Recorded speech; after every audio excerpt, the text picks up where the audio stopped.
here are the for the power interaction classes through the world history in grade 9, in grade 8. And the last photo is from the identity. The role play activity for students in grade 10.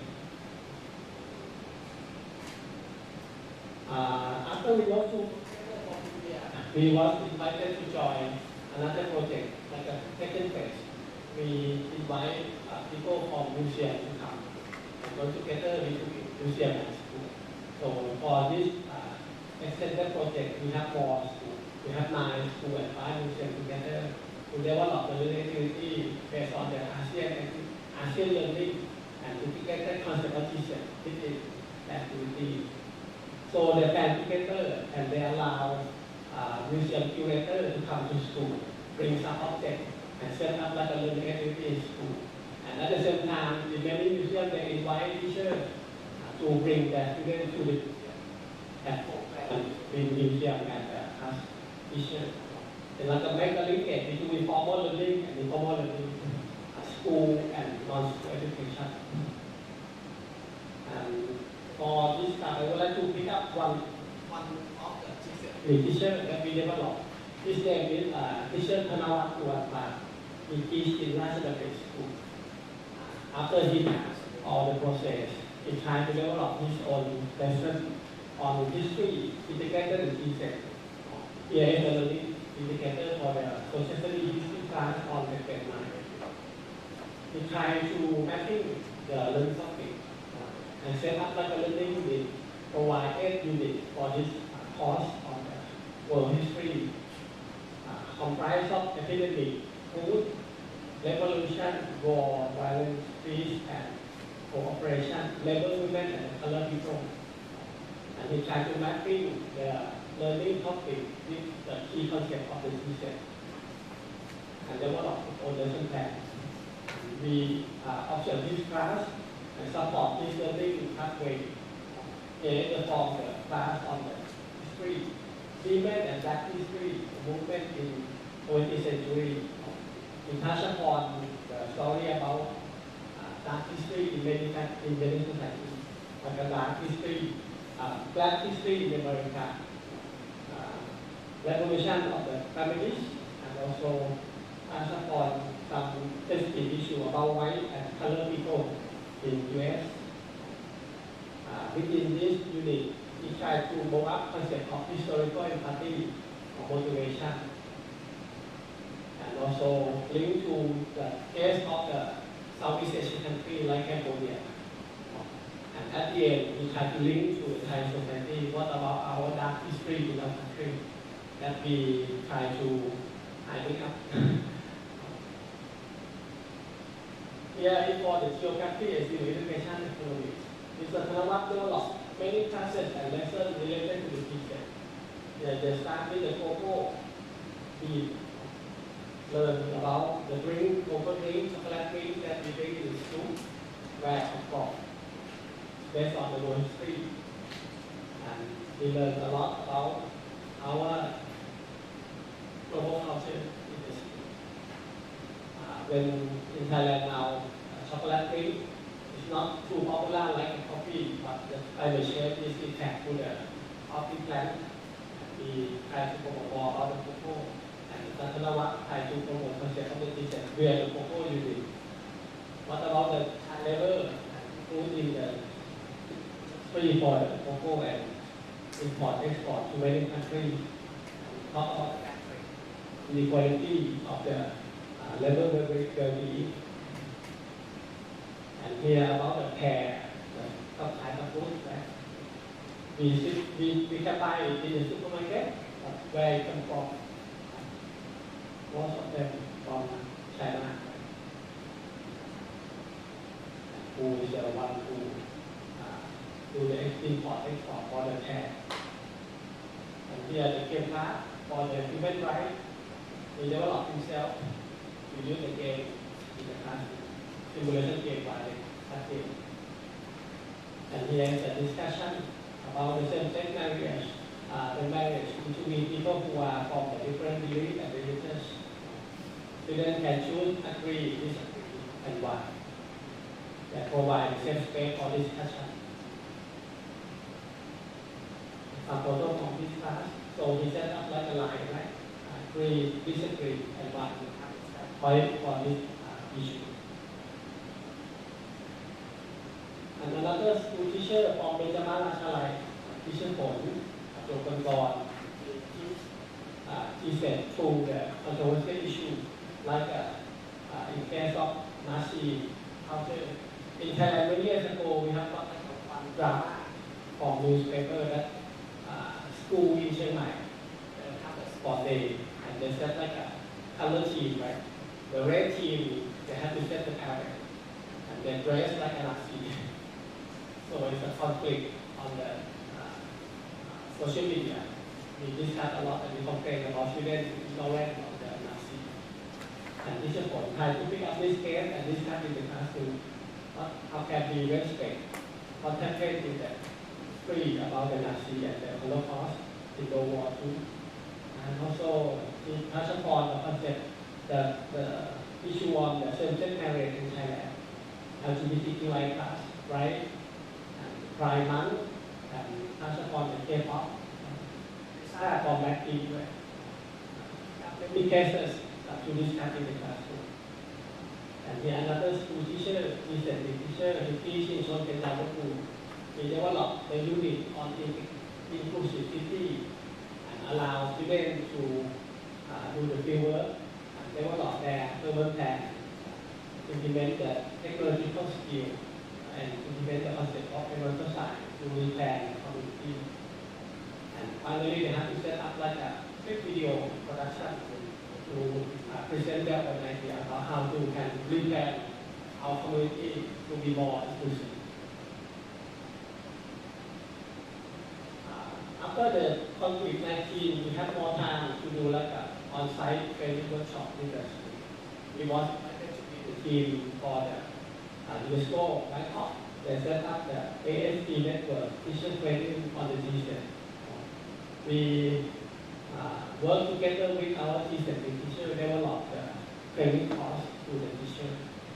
Here is a photo for some activity that we run with the school teachers to learn about interdependency and the connectedness among issues in terms of environment, socio-economics, and politics view. And we provide like a parallel session classroom for teachers and allow teachers to develop their own training course based on the expertise for the classroom. Room number 1 is about diversity and inclusivity. Room number 2 on human rights and social justice. They discuss through the concept of the labor rights. All activities are developed by teachers and teachers. And another project with the BMA, we have got the teachers school under the BMA, comprised of now 19 schools to be the pilot.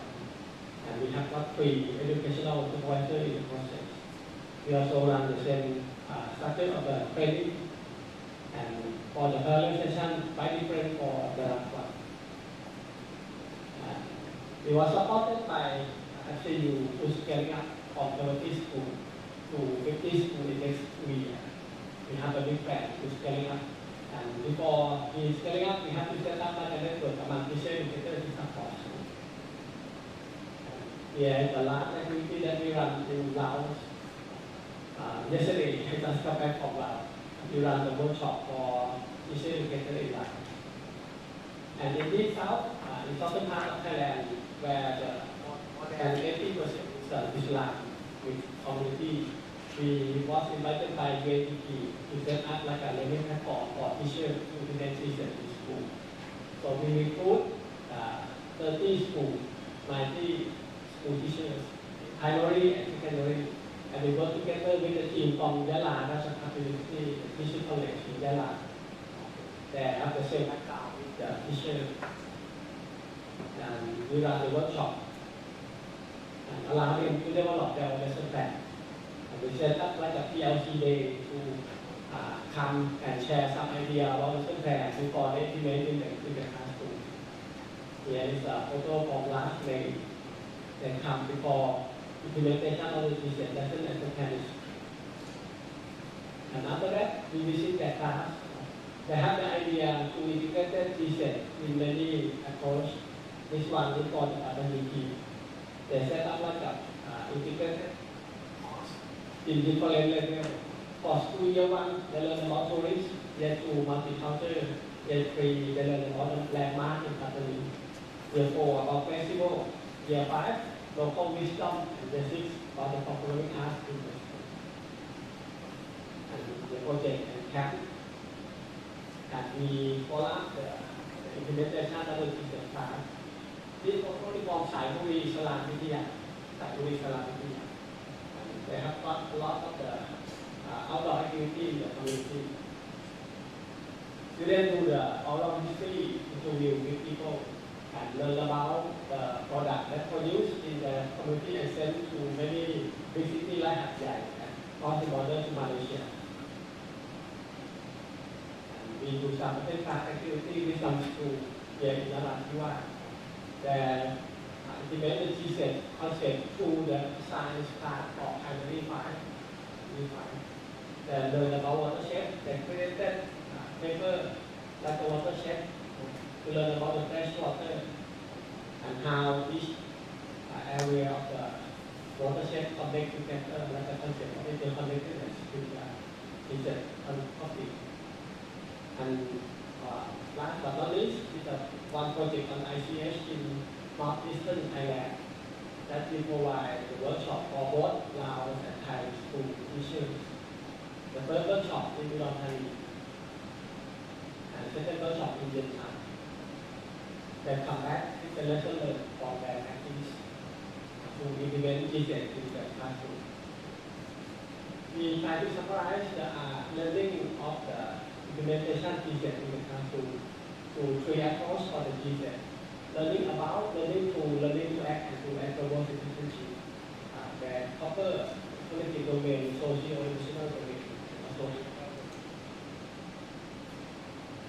To scale up, I think that now we have the mechanism. The first is the serial workshop, the LS community school, PLC in and among school, and the platform of sharing both online and on-site. And network of teacher educator to work support teacher learning community. Long 6 years, which require the long teacher work and long-term support on outsiders like teacher educator to work with.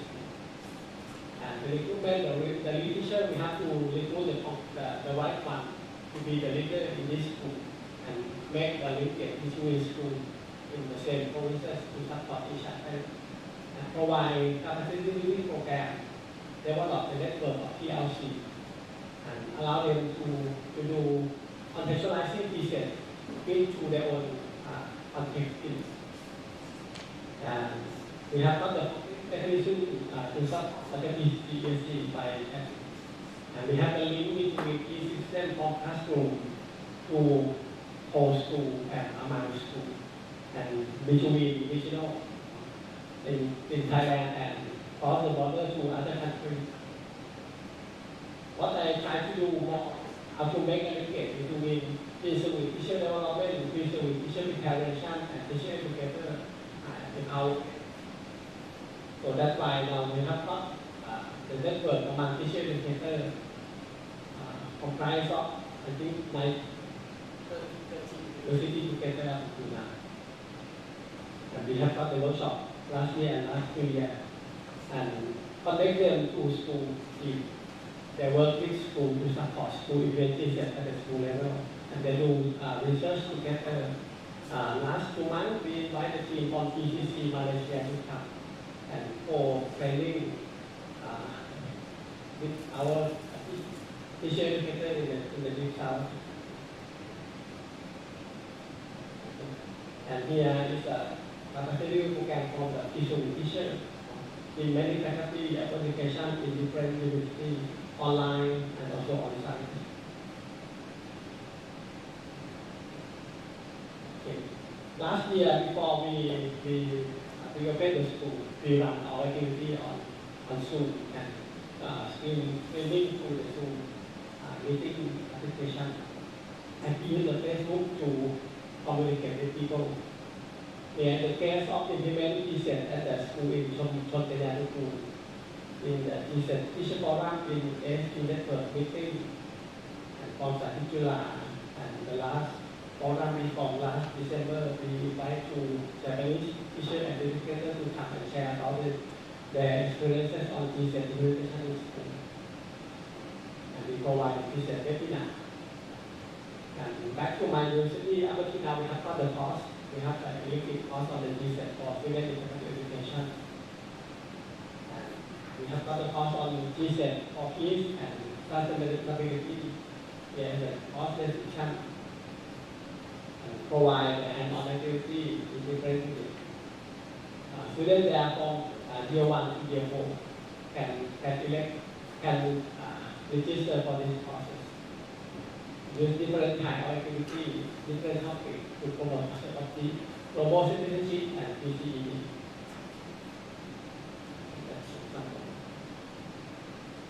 Not only the classroom learning, last year I discussed with ASU and we tried to develop the integrated activity to the special activity in my faculty. Up until now we have got 2 service learning projects for students of Citizen Plus Club and EU Club. For Citizen Plus Club, they develop together the camp for high school students in Japan Thailand. And for EU Club, they prepare display on the expertise and living university and also caravan to 5 primary schools around Villa in Bangkok district from September to October. And the activity that we prepare the students for global citizen class, citizen class. And they run activity like a day tour in many communities and this one they run the workshop to prepare the citizen camp. And then the last photo from the citizen camp that they run together with the students in high school. And we have got online platform. We try to translate many publications to Thai and our teachers to download. And in some webinar, we do the note and present as a visual note to the social media. And also provide some article and essay on the GSET. To make a momentum of change for the GSET implementation, we found the challenges. Mainstream education in Thailand is the banking education. Try to memorize things and go to the entire explanation. It's a big challenge for us because when we talk about the GSET, it's not much about the concept, it's about an action of the student. GSET understanding for teacher, teacher educator, and policy maker. Perception on the global agenda. Many Thai, they see GSET like a Western thing.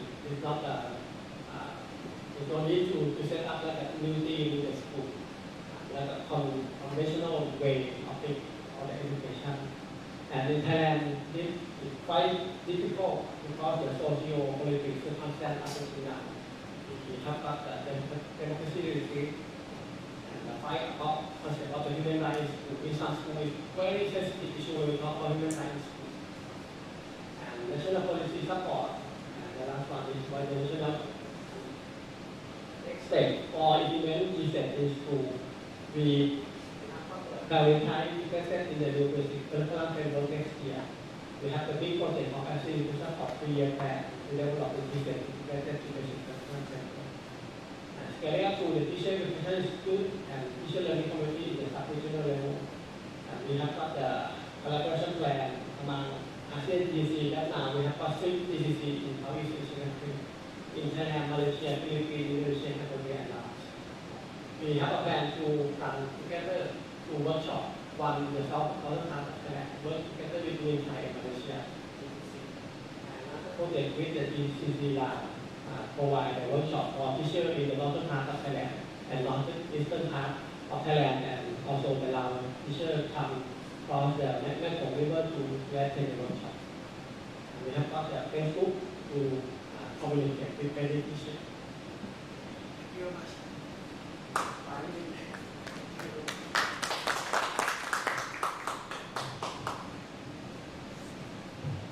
Thank you, Assistant Professor Atapon for Srinakarinwirot University.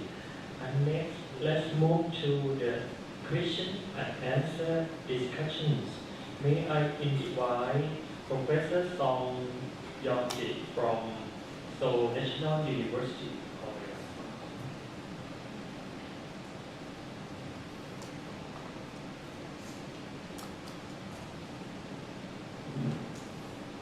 Good afternoon.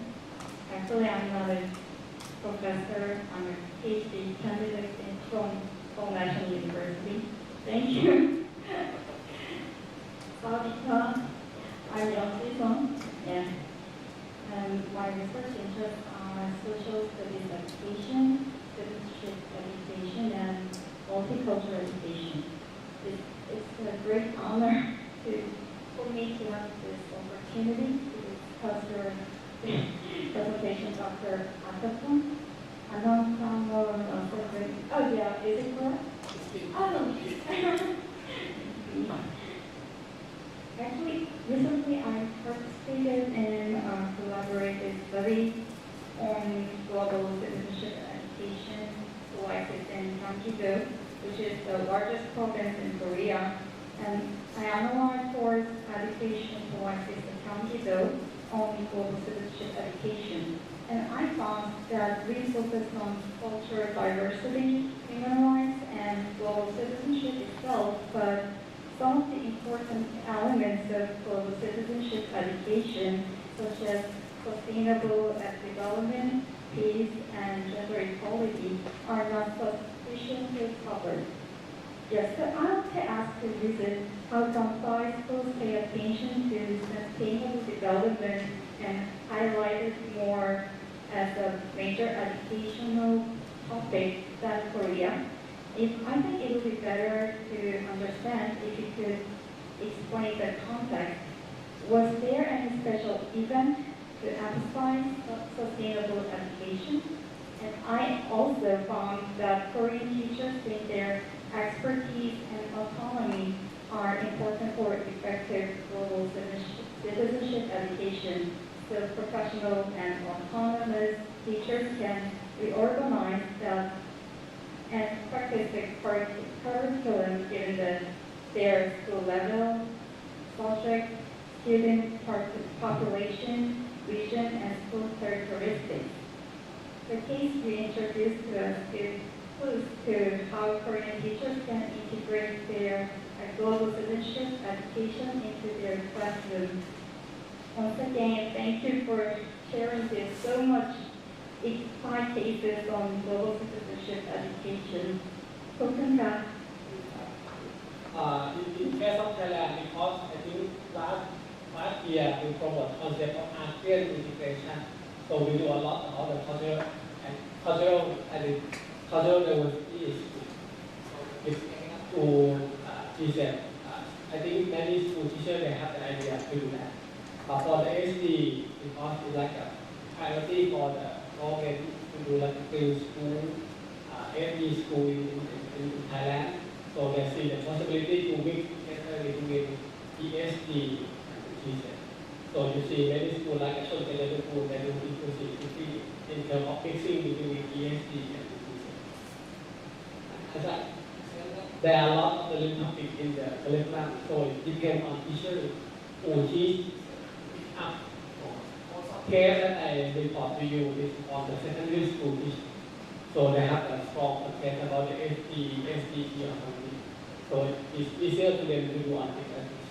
But for primary school teachers, maybe they focus on cultural aspect more than the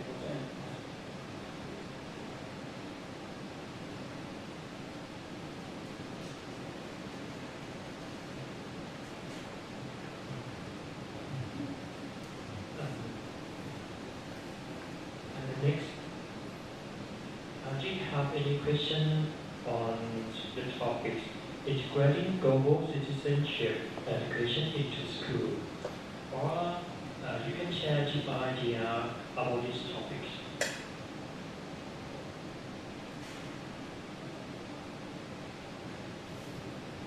No question, right? Okay. Let's move to the next paper. The research paper is Did you support tele-collaborative projects between Korea and America in the digital era, developing intercultural communicative competence? And the presenter is Poonam Park from Seoul University, Korea. Give a big hand for presenter. I'm going to try to real properly. And so, let's see, yeah, I start my presentation. Okay, but here, I wrote the collaboration. So, there is a doctor's I don't know what is he talked about the intercultural relationship here. There is also collaboration, global collaboration is about, I just put it here, parallel collaboration. This project is, so my student did that. That is, I just want to show one of the projects we did among the students, how I connected the American student and the Korean student to work together to study language. Here to develop their intercultural community context. Okay, when we communicate, if I know your culture, then I'm very confident to talk. But if I don't know about your culture, then I might hesitate to say something. You see, am I rude to say this one? But that kind of things that I just checked with even one question. Yeah, it was. Okay, the background, I'm going to talk about the research based learning to foster. I'm going to focus on Korean students to develop English, not Korean language, but they ever use Korean culture to communicate with Americans. That's to develop their communicative competence. Yeah? And theoretical background, if you know their cultural part theory, the Byron is a really big scholars to talk about intercultural relationship. So I'm going to mention a little bit. Then research setting is a collaborative project project. Face really no, they've never done that.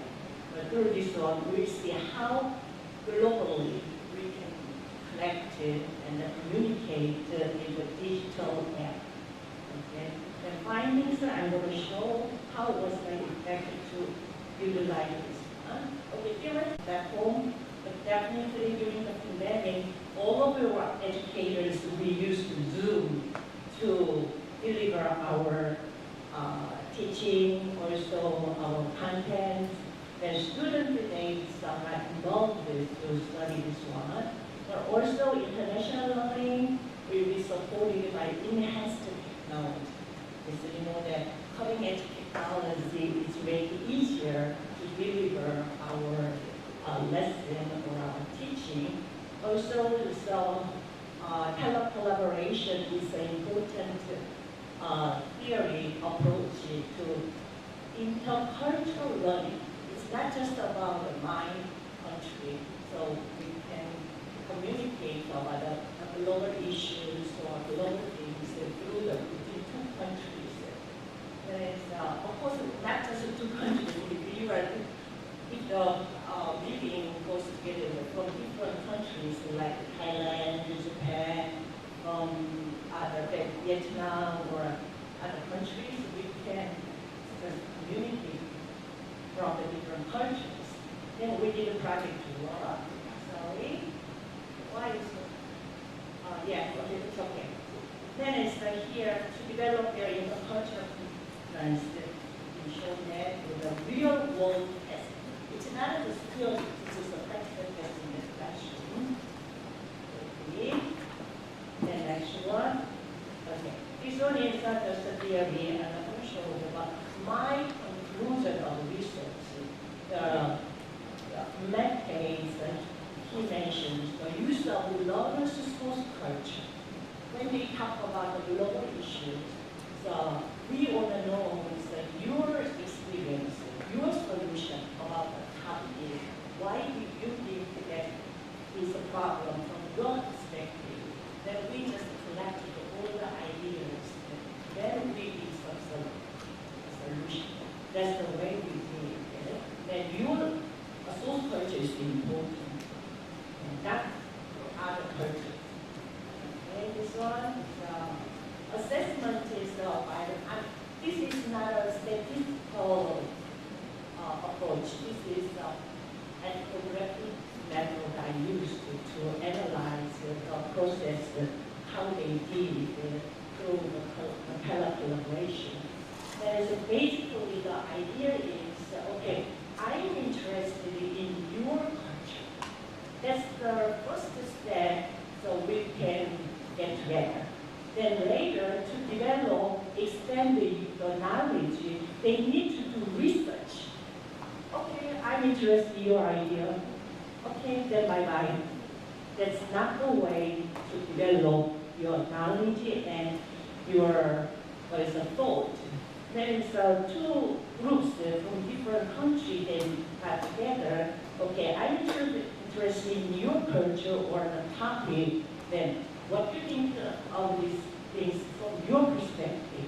Then they started to do research through the internet and from the real voice. Then they extended the knowledge and they did the second one. Then also during the conversation through Zoom, but they realized that there's a misunderstanding. Because when we start to talk, my language is not enough to explain my culture. That means you are from Thailand, from Japan, I'm from Korea, but we communicate in English, right? But this is the tool to communicate. That's weird, right? Even though we are from Korea, or is from Thailand, from Japan, what? We are speaking English to communicate. That's the society these days, the global power of English. And how can we overcome the tools? But anyway, then during the communication, we need to just deal with those difficulties and then realize the communication process. The last part, sorry about that, but last part you need to think about that. What's wrong? Am I doing the right way? Okay, here. The last part here, the ability to change one's perspective. The first part is the ability to cope with living in a different culture. This is when you live in a country, then to learn the culture and to deal with your life there, then you need to follow the way of the people in the country you live in. But during the conversation over by using Zoom, you don't need to live there. Just we need some opinion from different perspectives, from different culture. And so the violence assessment, that's number 4 for me. But actually, number 5 is really more important component to change one's perspective.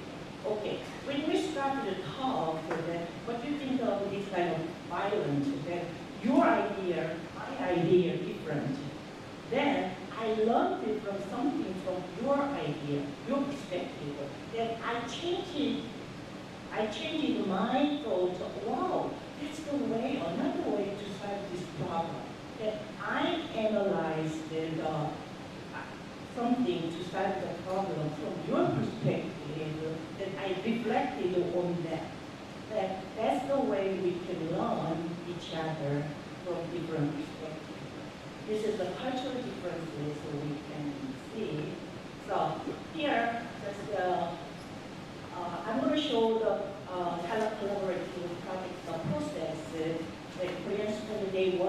to improve their English and intercultural competence. Another part is that this is a collaborative culture project. Even program I just and my partner, professor in America, we worked together, and that's what I'm going to show to you. Also, I'm going to analyze the process and how I did that. Okay, here. In America, my partner professor, she works in our Korean language department of world English. Whereas a lot of students, American students, they want to study Korean culture.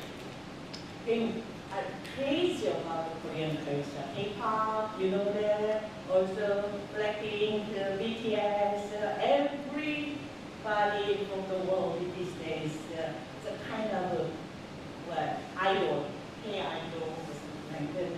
So American students, they are crazy about the K-culture. Then so we, whereas Korean students, they want to study English also American culture too.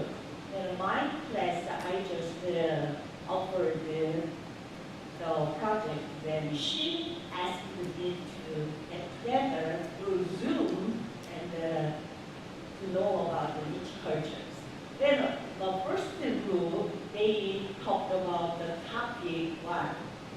There's a cultural impact of Korean drama Squid Game on Americans. That's the cultural part, but also business. They can see some violent things in capitalist society. Okay, so here, there is a group, we matched each one-on-one.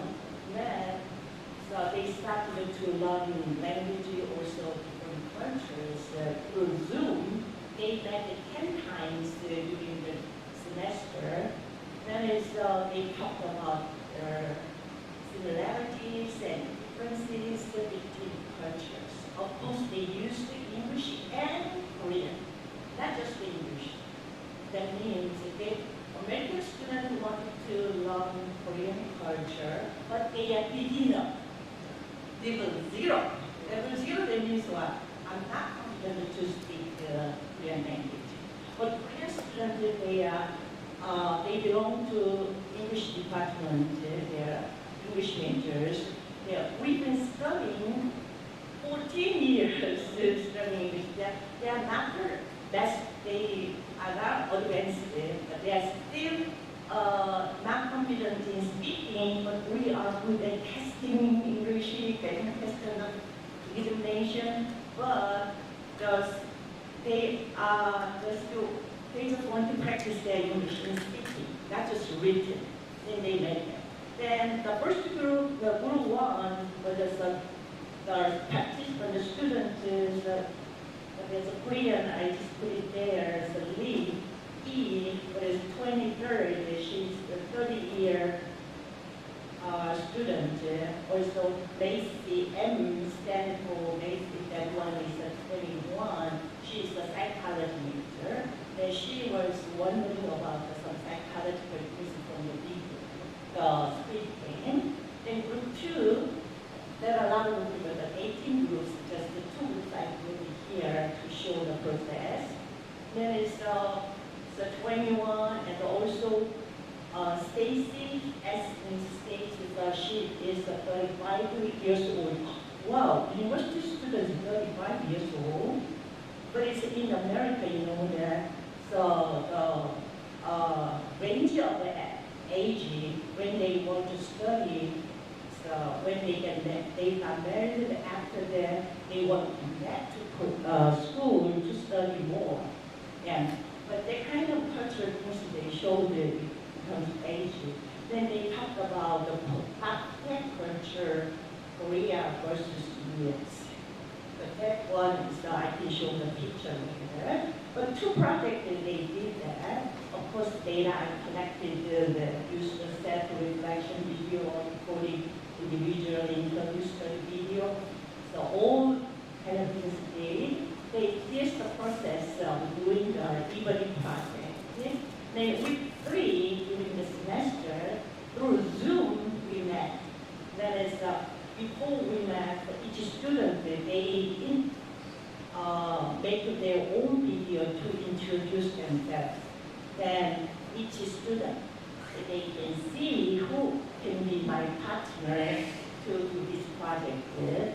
Then after they got matched, then they just arrange the time to meet 10 times during the semester to talk about the topic. They did that. And some reflection report I asked to submit later. Then some feedback from me and the professor from in America. Then they got a unique and they made some video after they did research. That is the US Korea conference we got from Zoom. We used all the digital devices. That's the what? That's the digital society. We can use the cutting edge technologies to meet, to communicate. Then that's the evaluate by visual. See, this is a picture I showed you to make more better understand. Okay, so before meet even program, we introduced the first one. The second one, we just, what am I doing? Okay. So meeting, so through Zoom, and then later, so individually, I just put them aside for each group, and then one-on-one meeting with God. After that, they just arrange their meeting time 10 times, and then they did the cultural things. One of the groups, this group just realized they haven't decided which topic they want to do. The topic should be, so both of them, they should be interested in the topic. They choose to do the meeting, then they make video, they upload the video, students see the video, and for the last part, we did a conference. And so all students get together, and they just show their research. That's the way we did, we can read. Okay. But one thing I found, that the group, they were so, but my Korean students were so just wondered what is your favorite music, what is your favorite movie. But that's a general question. She realized her partner Macy, she loved Squid Game, right? Then Squid Game, then they started to talk about the Squid Game a lot. Okay, this is the topic we can do research. Yeah, they started then around that time it was Halloween. Then Halloween time, there's the Korean part class. So what you do in the Halloween day, then they show you this kind of video. There's some, I'm not going to show video, so we don't have enough time. So during Halloween time in US, they bought this costume a lot. They were sold a lot. Then it's make big money. So during the market, they did that. And then it's some parrot they made show. Then it's entertainment. They just that's a Korean resource there, Squid Game.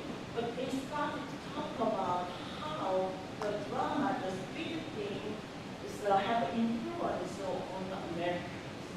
And she was Korean student. She was one year also. Basically, she was happy to talk about her American culture. It became American culture, right? Then, so the one thing I found in my Korean partner found there's some game. You know the game is red, bright, green, white. In Korean we say 무궁화 꽃이 피었습니다. But that game, that's not the game I played.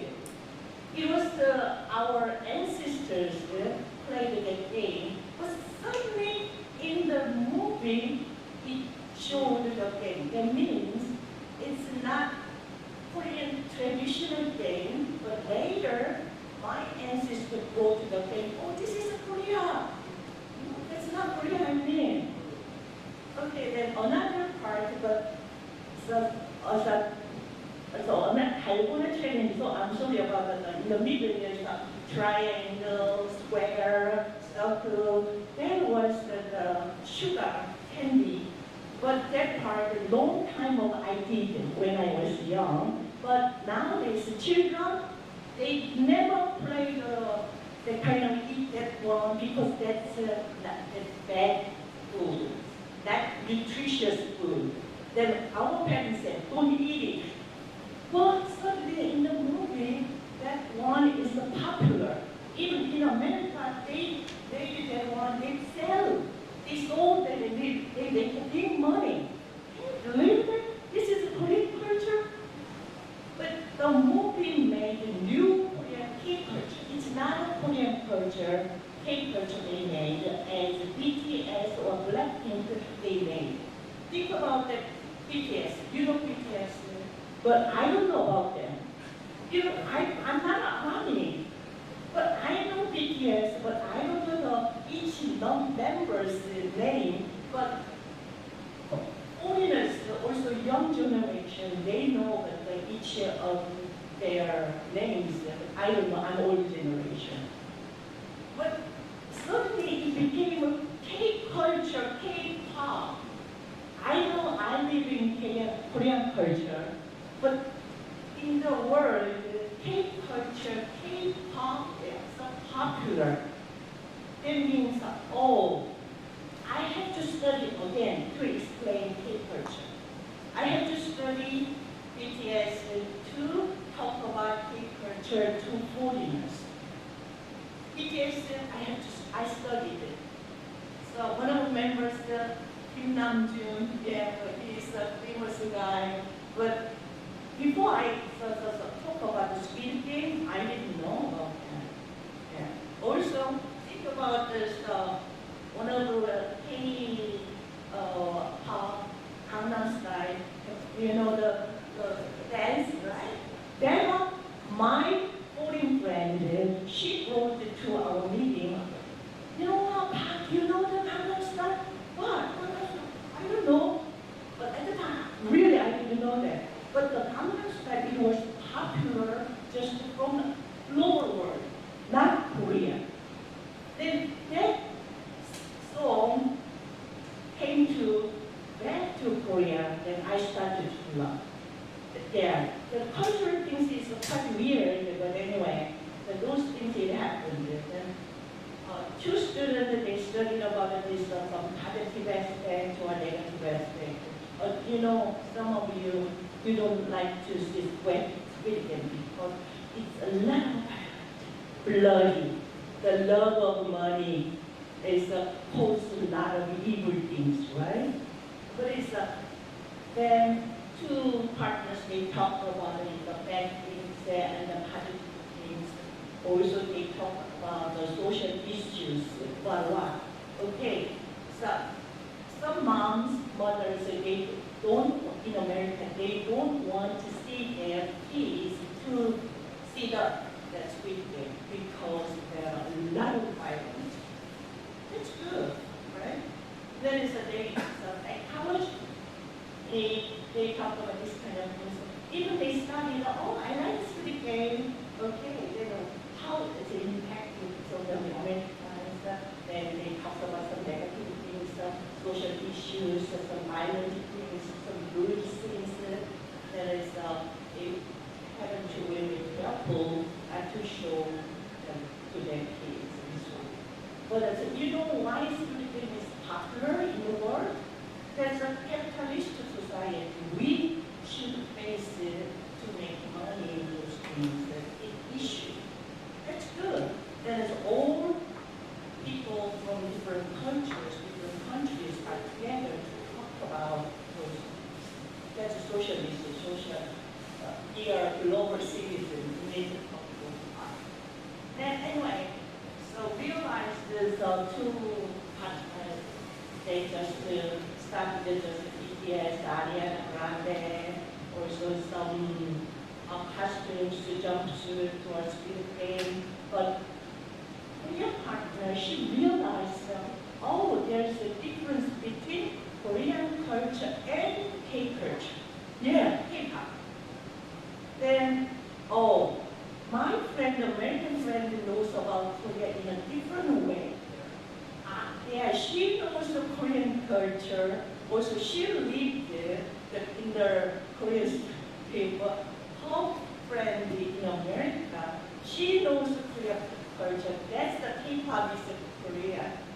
That means she said, so one of the things that she said, I want to go to Korea to see the boys like BTS, the handsome guys. No, you cannot see the handsome guys in Korea. Look like BTS. BTS, they are really different from the regular boys. But anyway, these days a lot of foreigners, so female foreigners, a lot of female foreigners, more than the boys, they want to come to visit Korea to see handsome boys. Yeah, this is a big number. That's what I found. This is a culture. Some part of the scientists analyze the part through this project. They did a great job. So another one is the videos of coffee culture. You know what? In Korea, we love coffee, but we don't. Yeah, we don't plant Korea a coffee tree. There's no coffee beans. Just we imported everything to bring coffee. But even there's some coffee shop cafe, we just, our young generation, they developed this study cafe or board game cafe, some with a lot of different kind of cafe, cartoon cafe, they make. Well, that's wonderful. That's make another new culture. Young generation make this culture. Yeah. The partners, American press, do you have a study cafe? Do you have a working cafe? No. Our cafe in America, we are using the cafe for just business. In America, they use Starbucks just for business. But in Korea, we maybe it is the center of everything to make a product. Then is that they realize to compare, wow, this kind of things we can compare and the differences. That's Korean culture. But anyway, this is the way they did it. They showed, they compared the differences and similarities. And also they learned about the history of coffee beans. Yeah, some bad things and good things and different coffee styles, types they shared. Yeah, I don't have enough time, I go through this one. Anyway, but statistic things like just to show this is not my focus, yes. But they love this project. The 5 days, yeah, more than 4, yeah, they love this one. Of course, there's some limitations, but still, they want to do it. But anyway, a student response, one thing I just want to show this one. Korean, they loved it, they realized that, oh, I need to study English more to explain our culture eloquently. But the limit of my language, I cannot explain my culture. You may experience it, right? Yeah, that's because we invented the language to deliver our idea. Then it's one thing from America recent said, our project, the last one, our project topic is about the impact of the Netflix shows in America versus Korea. Although we talked about more about our topic in the first 2 meetings, we went on about our interest on the private state. It's shown.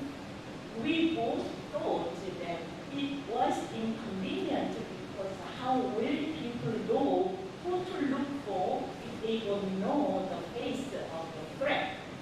Anyway, we always have great conversation whenever we meet, and we are becoming very friends. Once they talk about their own culture, something happening there with focusing on the topic, then they can be a good friend. They can show, oh, I respect your idea. I respect your opinion. Then let's talk about your perspective and my perspective. Then let's solve the problem. That's the way we do it. But anyway, so my conclusion and interpretation of this study, that this is a great way to improve also some cultural awareness. That is in the collaborative learning, the brilliant learners develop some degree of critical cultural awareness. That part is really deep learning. There's a difference between Thai cultures and Korean cultures. They realize that I just know the general idea of some culture, but my cultural perception would be wrong or different from the perspective my family shows. Then I changed my perspective. Also, the collaborative project is known as raise awareness. Also, use the practical English. They just oh, I want to study English more. They just realized it. Then here, the use of learners' source culture. Now I'm talking about the target culture's language and culture. Your culture need to talk a lot to see a lot of global things. Then they can learn about something also. They can respect each other. Also, they can acknowledge, oh, there's a social issue. We can get together to talk together to solve the problem.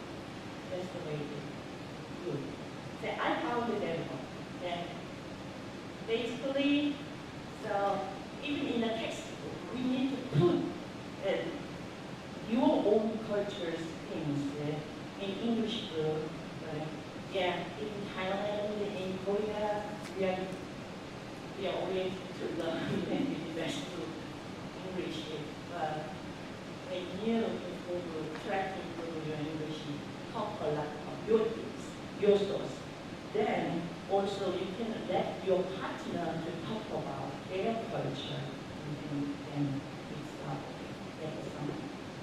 that's the way I found this company. That's a collaboration that is there. Okay.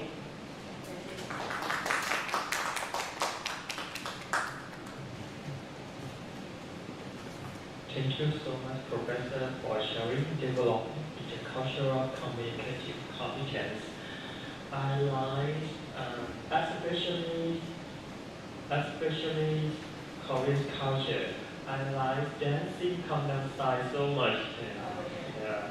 And the next session, let's move to the question and answer these questions.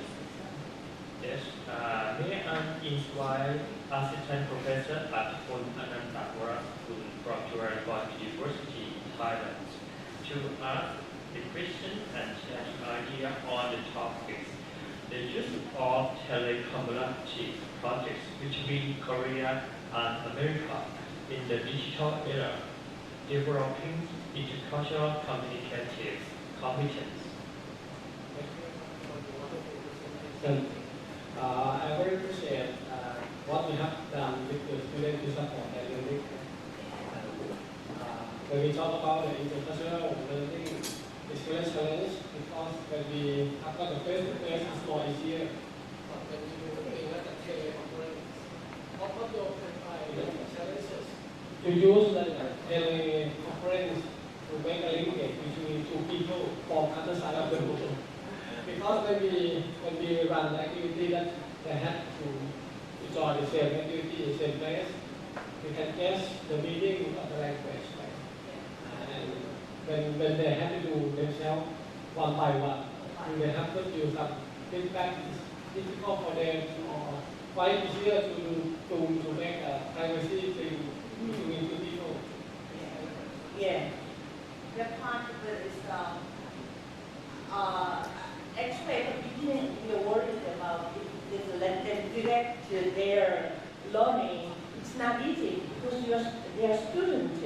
But it's, we just checked, okay, every 2 weeks you need to meet, and then after that, that's a write a reflection journal. What you did, was something went well, and went that you can just give us. And I read that, oh, some teams, they didn't have time to meet so certain days, and then we just arrange again. That part we did with teachers.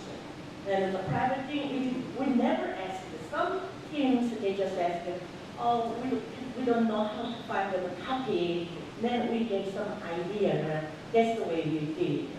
That basically, so we didn't expect big things. Just okay, try to make a friend. Then get a good relationship.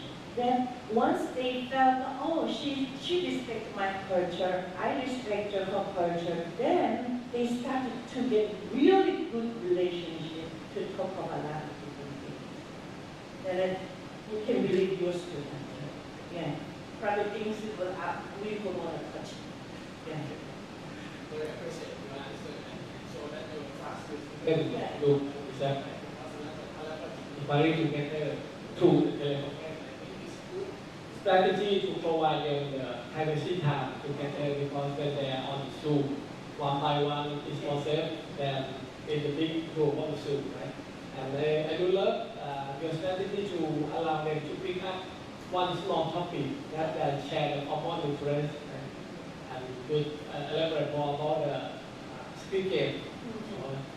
I wonder how they feel when they know that some foreigners are very crazy about their culture. What they feel about this? So once they meet the foreigners, they are afraid of saying something, some topics.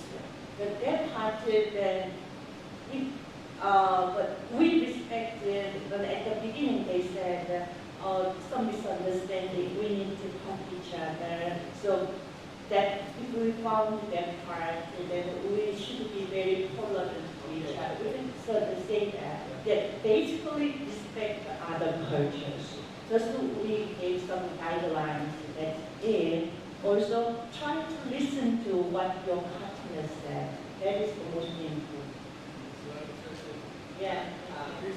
Strategy provided more, like a safe space to try more and more, right, to communicate, to understand their friend outside of the country, and provide them to learn the outsider perspective on their own culture. I do love that you propose that the Korean culture and K-pop culture is quite different. Yeah.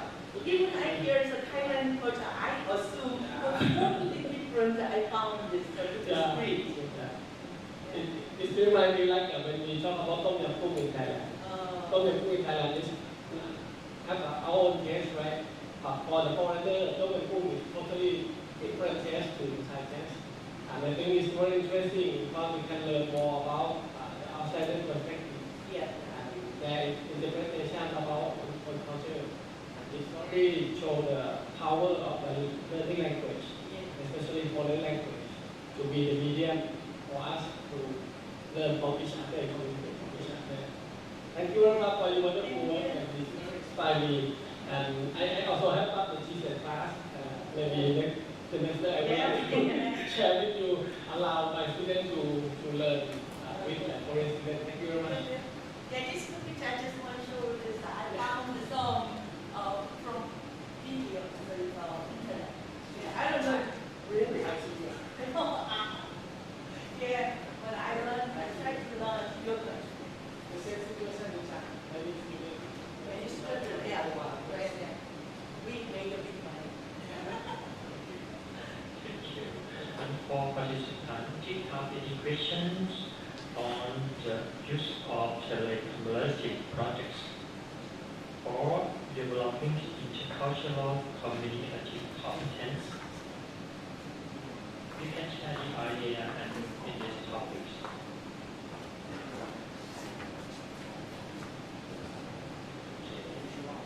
If you don't have any question, may I need to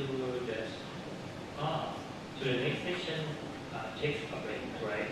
We will meet again at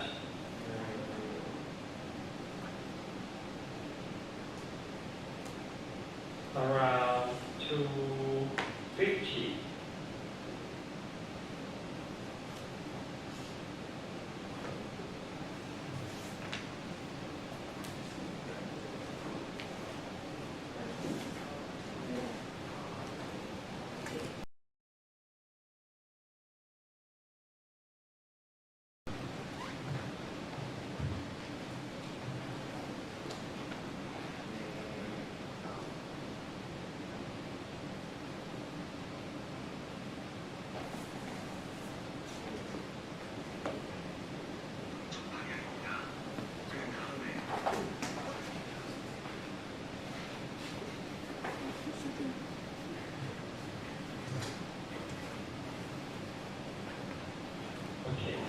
to our international conference.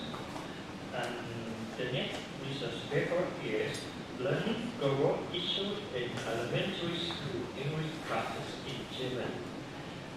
The presenter is Kaga Yosuke from Nara Municipal Elementary School, Japan. Give a big hand for the presenter.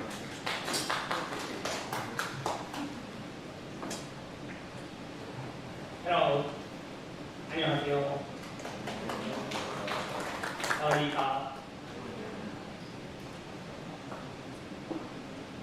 My name is Srinakarinwirot from Thailand Municipal School. My presentation title is Learning Global Issues in Elementary School English Classes in Japan.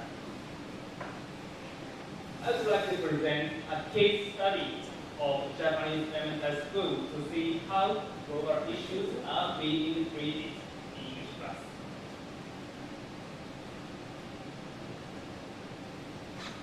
Now, I am a classroom teacher of 5th grade students, 10 or 11 years old. At the same time, I'm in charge of English classes for 3rd, 4th, 5th, 6th grade. And this photo is taken in Rwanda. I went there with the project members.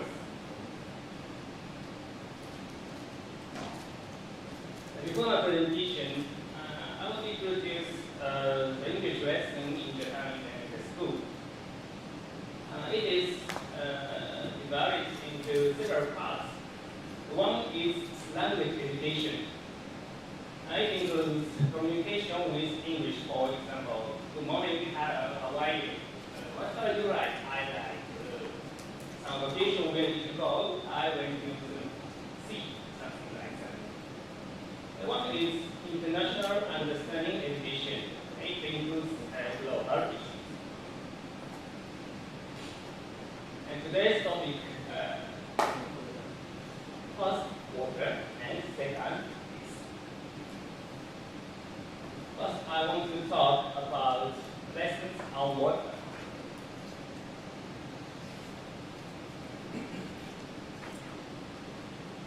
The lessons dealing with global issues were conducted as follows. Firstly, I told my students about global issues in English classes. And second, connect the school with foreign countries. Or foreign people through online meetings using Zoom to learn about the trend of a situation. And third, summarize what they have learned by collaborating with other subjects. And a lesson of water, first, knowing water in the world and water in water. Second, learning. Through online meetings, students know about it. And finally, reflecting and sharing what they studied.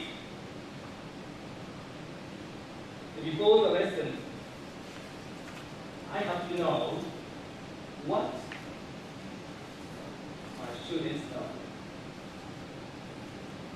I'm not sure what kind of things they know. So I asked my students about water. But not all students can write long sentences or long essays. So I use image, but central images are water. And they wrote some images about water. Through this worksheet, I can understand what they know. For example, they wrote water, river, water, rain, water, home, dam, and so just their surroundings. And he wrote water is useful. Water is cold, something like that. So after I read next time I gave them a feedback. After the lesson, they wrote some diagrams and some sentences. So after the lesson, I read everything, and next lesson, I gave them a feedback and shared our ideas together.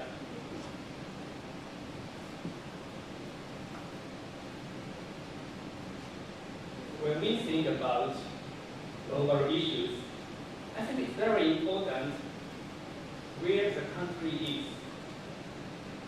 They have to know the place of the country, but especially for 6th or 6th grade students, it's very difficult to remember everything.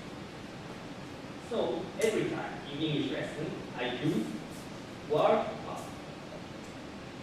Normally in Japan, word maps are used in social studies lesson. I think it's natural, but I use in English lesson.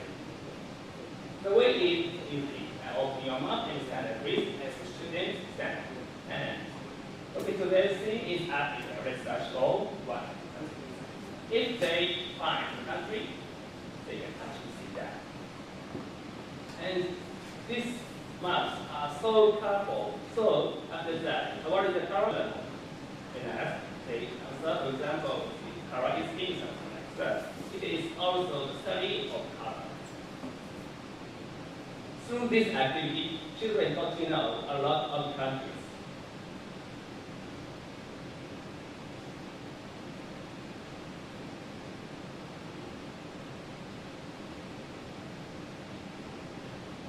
Online meeting with JICA.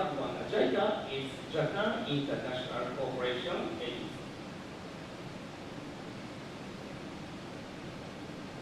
So this is the pictures of online meeting. I connected with a professional classroom with Rwanda. And please have a look at this photo.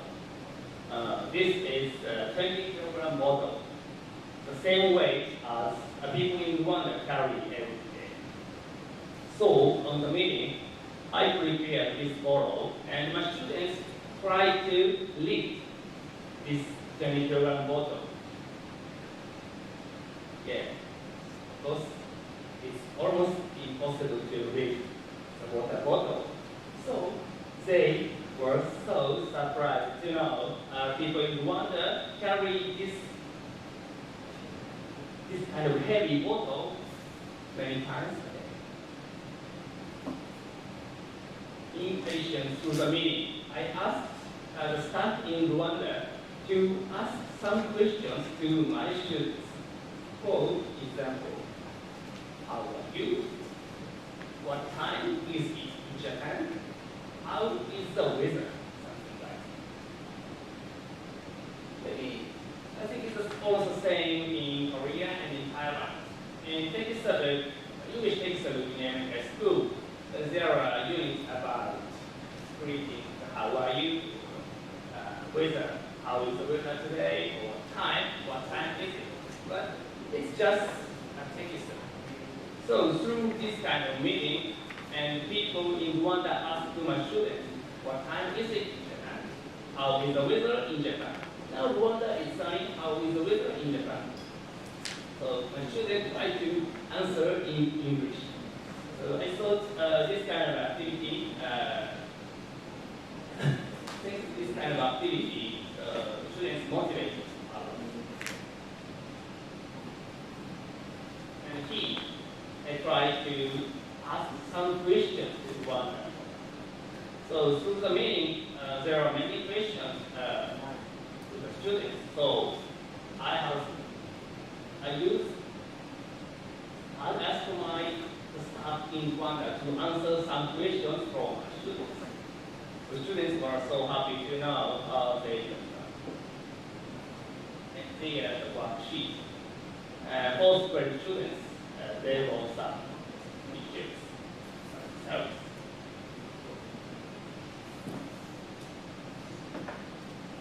This is a reflection worksheet of online meeting.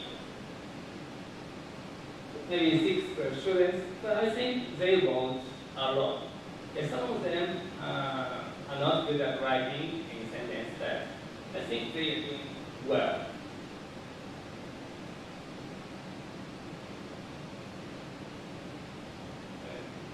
I was able to find a lot of growth of the students.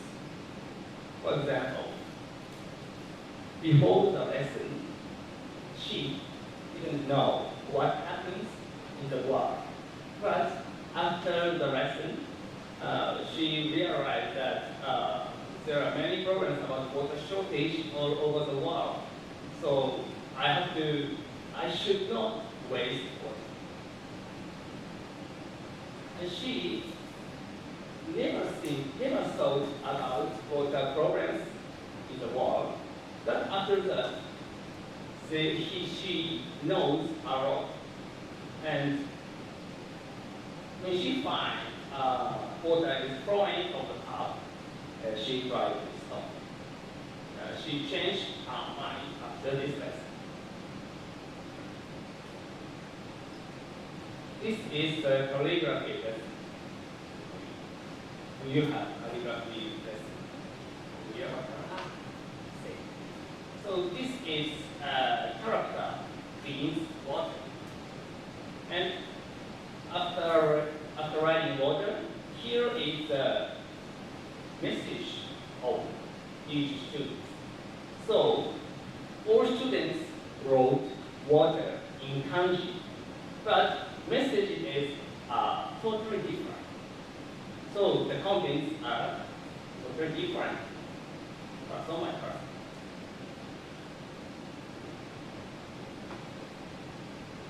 Secondly, I want to talk about lesson on peace.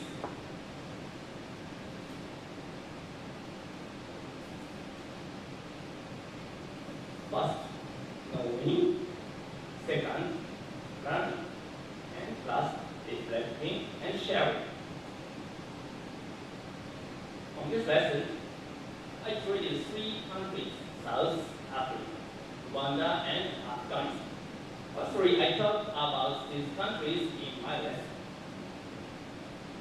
Second, through online meetings, students know a lot about the countries and ask some questions. And last, in this lesson, students use Chromebook. Each student has a Chromebook in my city, so by using the Chromebook, 6th grade students made books and 5th grade students made posters. Main topics are Rwanda genocide in 1994. I talked about history and what happened in Rwanda in 1994. South Africa apartheid. I talked about history in South Africa and what happened in South Africa, and also about Nelson Mandela. Afghanistan. I talked about conflicts in Afghanistan, especially for refugees and kids who cannot go to school because of war conflicts, and support project.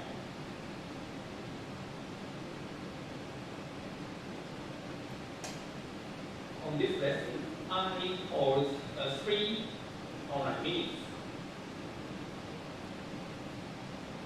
Rwanda, South Africa, and Afghanistan. These are 5th and 6th grade.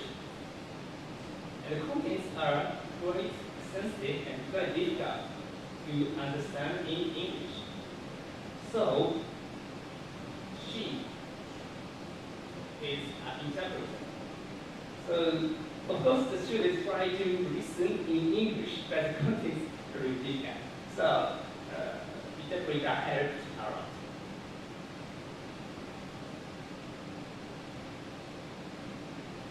These are the students' worksheets. We can see a lot of sentences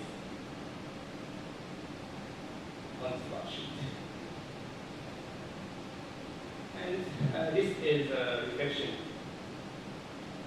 History students made posters, but the theme is different because the students chose one country. For example, she chose Afghanistan, and theme was smile. And he chose South Africa, and theme is peace. And she chose Rwanda, and theme was smile and peace. They chose one country and made a poster as a country. And next 6 question is still, but maybe learn.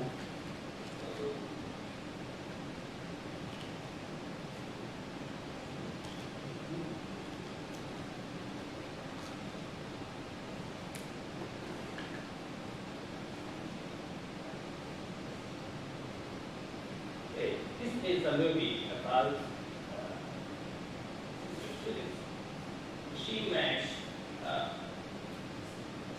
3 countries in the movie. For example, this is Nation in South Africa. And she used a picture of Nelson Mandela in the movie. And this is genocide in Rwanda. But Rwanda has changed a lot. This is the refugees in Afghanistan. But when Japanese helped Afghanistan a lot.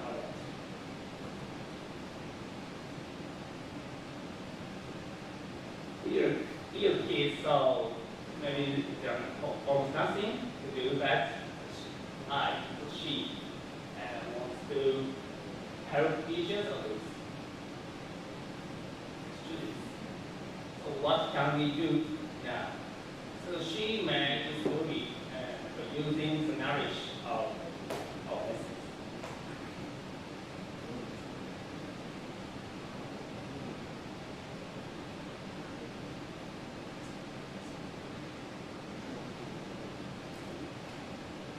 Sorry, okay, discussion of the citizenship education of the digital era. Through these lessons, increase the interest other countries. A lot of students know a lot of countries, and they talk to me about what they learned in the lessons. And secondly, the students re-evaluate students' own normality in Japan. For example, in Japan, it's natural for children to buy a water bottle in convenience store, but rural area in foreign countries is difficult to buy. Or in Japan, it's natural to drink from the water tap, but in foreign countries, it's impossible or something like that. And finally, the transformation of students' behavior. After seeing water is coming, she decided to stop the water. This is transformation of the behavior.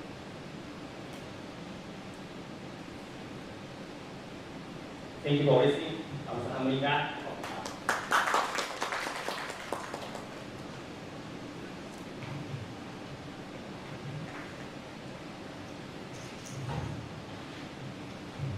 Thank you, Teacher Kaka, Jessica from Nala Municipal Elementary School. And move to the Q&A discussions. May I invite Professor Song Min Song from Gangwon National University, Korea, to ask questions and share the idea on learning global issues elementary school English classes.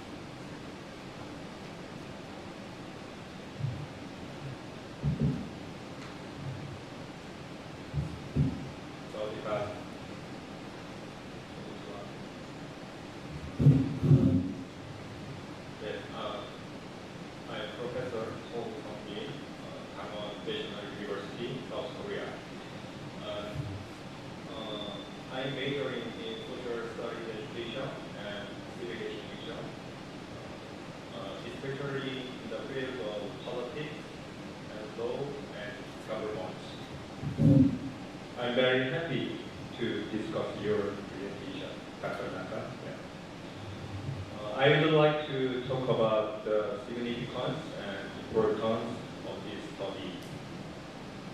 I think first significant point of this study is that this presentation shows us the possibility to build a case of integrated subjects. We all already know that global issues are very important. However, there is no specific subject for dealing with global issues in elementary or secondary schools. In fact, there is not enough time to teach global issues. From what I know, this situation is probably similar in most countries, maybe including Thailand, Japan, and Korea. Nevertheless, Dr. Naka's class was successfully conducted by integrating global issues with English. That fact is very interesting to me. So I respect Dr. Naka's creative lesson design with integrating. Second significant point of this study is that this presentation shows us the possibilities to connect with the world in a small classroom, just sitting in the small classroom. I heard that it was difficult environment to treat global issues because of the school size and the school location. But your class on global issues had a various positive impact. At the same time, your class gave students the opportunity to contact several experts from all over the world. I can't help thinking about the great power of education, because these students will understand or pay attention more to global issues and global society and problems. Through education, we can develop students' thinking or reflection by connecting with the world while sitting in the small classroom. Once again, I think education has great power. And next, I would like to talk about the implications of this study. The first, that students were able to have a lot of fun experiences in your class. For example, students made a poster and video. Why is this for you? And they had a chance to connect with people from other countries in online meetings. And they asked questions and they got answers about world problems. So, and the students also tried to lift 20 kilogram bottles that were used to carry water in Rwanda. Actually, imagine the students' activities, I couldn't help laughing. Too happy. I believe that these experiences would have had a positive impact on students' global citizenship. The second implication, this study shows us the possibility to realize multiple citizenship. We already know the academic concept, multiple citizenship. As you know, multiple citizenship is a concept that a person usually have multi-layered citizenship, such as local, or national, or global. But I have gotten one concept for a long time. if national citizenship is too strong, maybe global citizenship may weaken. On the contrary, emphasizing global citizenship could weaken national identity. In this regard, there was a concern about whether it was possible to establish multiple citizenship in civic education. However, this presentation shows that students can think world peace, and at the same time, they have a positive perception of Japan's effort to make world peace. I think this presentation being multi-citizenship is possible in civic education. And next, I would like to ask just two simple questions. First, what was your motivation to teach global issues in English class? I think it's quite a creative attempt to integrate. And second, if you continue to deal with global issues in your class in the future, what kind of issues do you want to add in your class? Yeah, except for water and peace. Yeah. Thank you very much for listening. And also, I would like to thank Dr. once again. Yes. Thank you.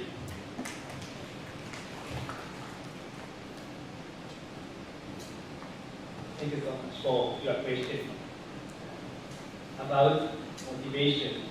I want my class students to know the world well and take some actions by themselves. I think the small action is enough. For example, as I told, what students kind of cut when they're deploying. I think it's very important. I know it's not so big, but small action is very important. Next see. And the lesson I want to end is the world in 2020. So after that, I created several topics about global issues in my interest. For example, several years ago, Black as Mother, presentation, I created the program. I created a child labor as a topic of my lesson.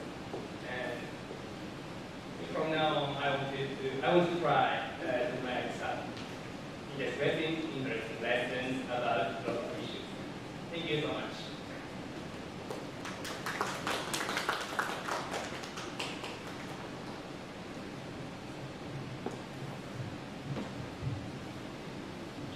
And the last research paper really talks about the AI ethics in the era of post-humanism.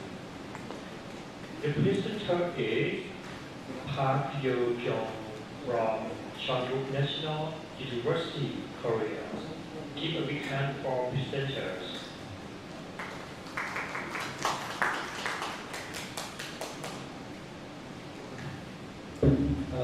My name is Hyung Park from Korea.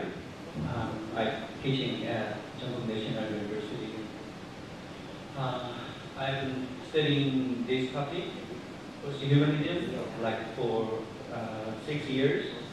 Before that, my major was curriculum instruction, and I have been studying cultural education like 10 years.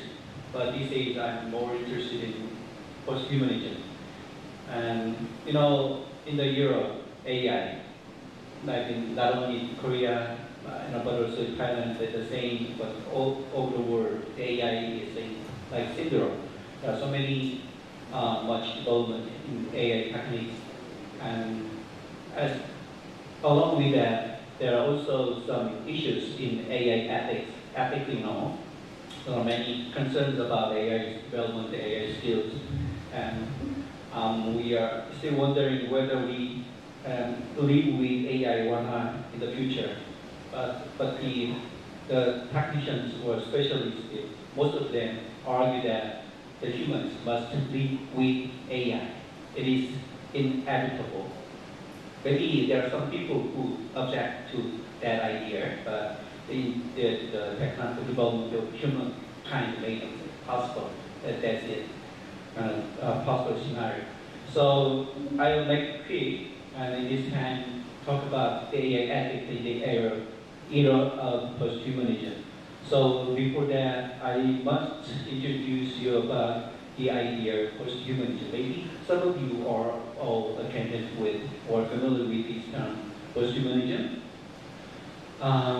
Make sure posthumanism is something different idea from the previous one, the humanism. Humanism is kind of the same idea with the anthropocentrism, human-centric ideology about the world. Okay?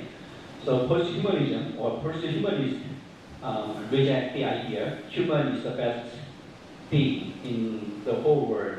Okay? Something like that. So put the human from the center of the universe to the peripheral, the round area, with the other, with the same position, the same equality with other the animals or even the material things like robots, AIs, or even stones and something like that. I think this idea is kind of similar to Buddhism. Maybe I don't know about Buddhism much, but it's Buddhism idea.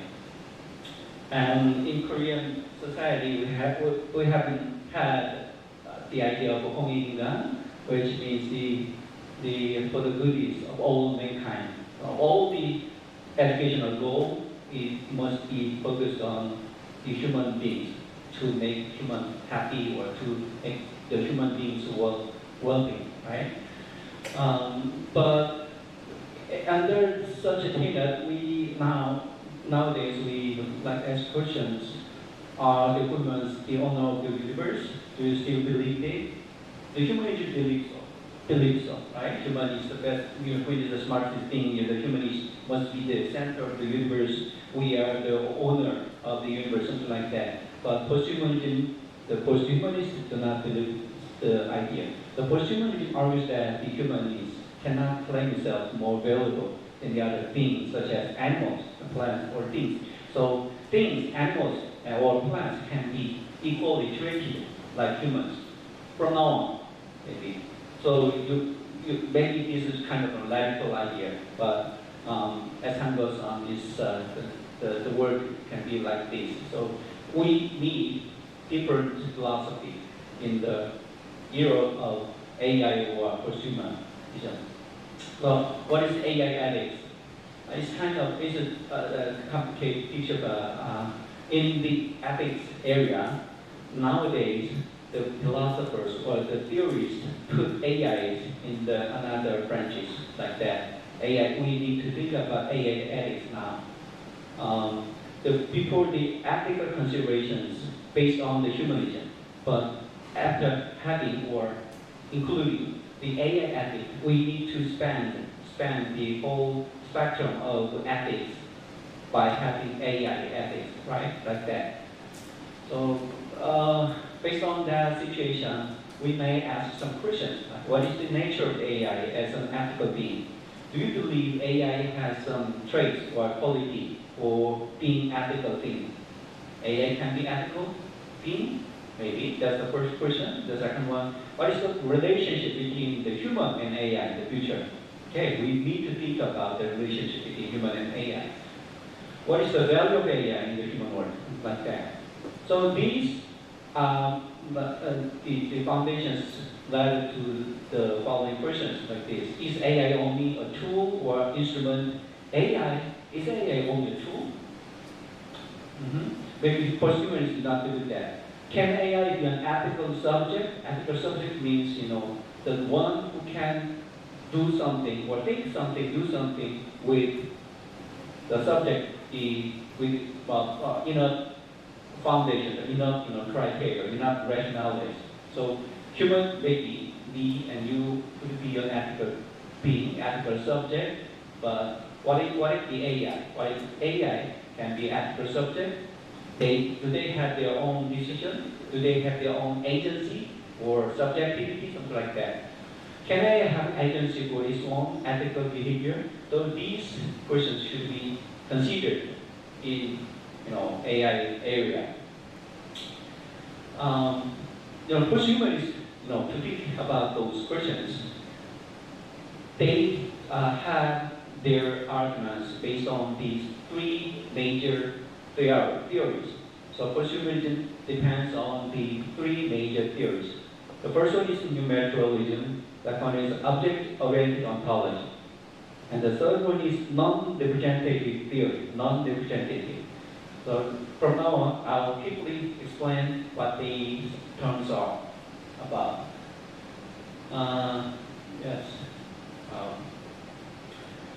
Numerical-ism, shortly speaking, is against mind-body dualism. Cartesian dualism, mind-body can be separated.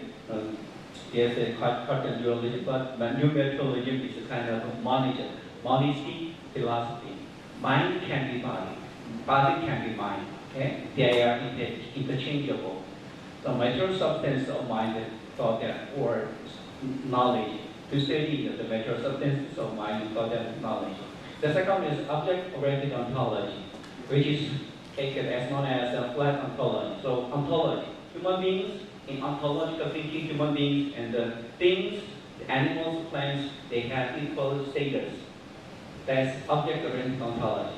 The subject and object. I am the subject. I have an agency. And this subject, they don't have agency. They do not distinguish like that. So object can be an ontological being. That's object-oriented ontology. You might understand, by that name. The third one is non-representational theory. So humans only cannot represent the whole world. Let me ask you a question. If there's an area, just come up here and take the areas, call us. Come over here. Who represents the earth? Come over here. Come over in front of me. The alien might say, come over. Anyone, any being here who can represent the earth, maybe who can be there. If all the humans raise their hands. Okay, we can represent the earth. We can represent the earth. How about the monkey? How about the dog? How about the cat? Okay, the monkey come over here. Maybe in monkey language, I can represent the world also. But the humans, they are in dominance of all, the universe. Oh, monkey, you're degraded animal. You're not compared to the humans, so you cannot represent the whole world. The humans might say like that, but the representative theory, that's wrong idea. The monkeys, the cats, the animals can represent. They go apart. So not the representatives of the world. So that's the idea. The first one, unilateralism. Unilateralism, the way that got the name is the another materialism. The first one, the original materialism is like Marxism. So it's a little bit different from the Marxism. The Marxism is a kind of political or historical idea about the human labor or the exploitation of human labor by the capitalism. But this new materialism is more broad and huge. Is whole the universal idea, philosophy based on the monism, which is the mind, the body cannot be separated, which I always mentioned, and they can be interchangeable. So the picture shows like the idea, the mind of this man or the woman can be transferred to another way. The mind can be transferred with the material way, material medium to the internet, the network, something like that. And this is an interesting movie starred in Johnny Depp. It was filmed in 2014, something like that, like 10 years ago. And the main idea of that movie is the scientist trying to transcend his idea to the internet, the network, so that after he had like cancer, so he was dying in 2 or 3 years later. So he doesn't want to, depart with her lovely wife. So he wants to upgrade his idea to the internet, so that after that he can communicate with his wife and family and other colleagues, something like that. So transcendence the idea, the mind, to the internet. And his idea may remain as a material thing, like a digital code, like an algorithm or something. And then anyway, after that, his idea still live and can communicate with the people.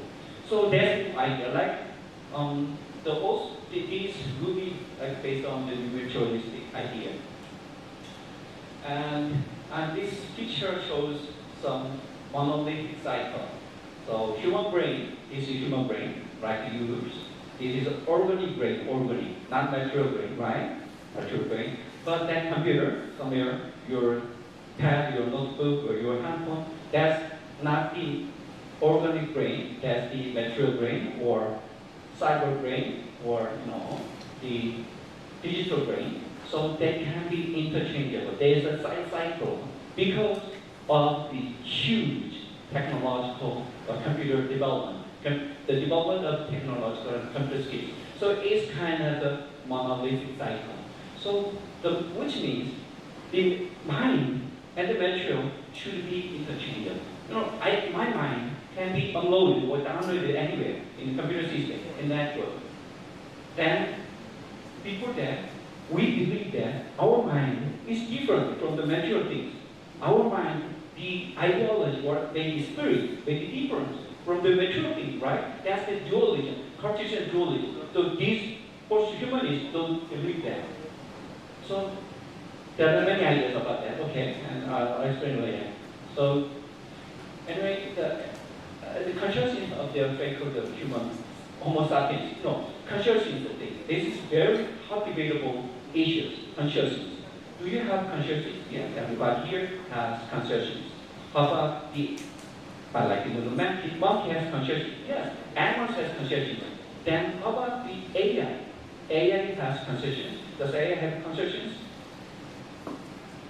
It's debatable. I have studied this idea like 20 years ago. 20 years ago, yes, 20 years ago, when I was a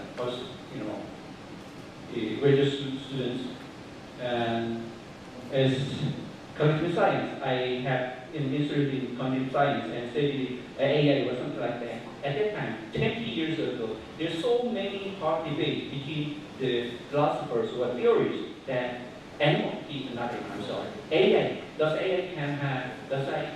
can AI have consciousness or not?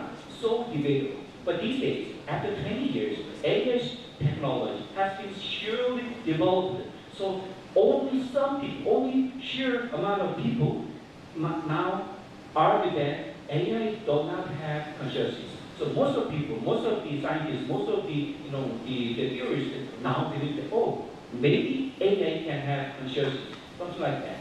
So if AI has consciousness, maybe that consciousness, what is it about? What is it originated from? The AI's consciousness. AI is made of matter. It computer chips like computer, something like that. But those things, might have consciousness. That's the basic idea of the computer scientists or the Anyway, animals, humans are smarter than animals, but from now on, AI can smarter than humans. And AI can have subjectivity, identity, or agency, or maybe AI rights, not only human rights, okay? AI might have personality. This is another movie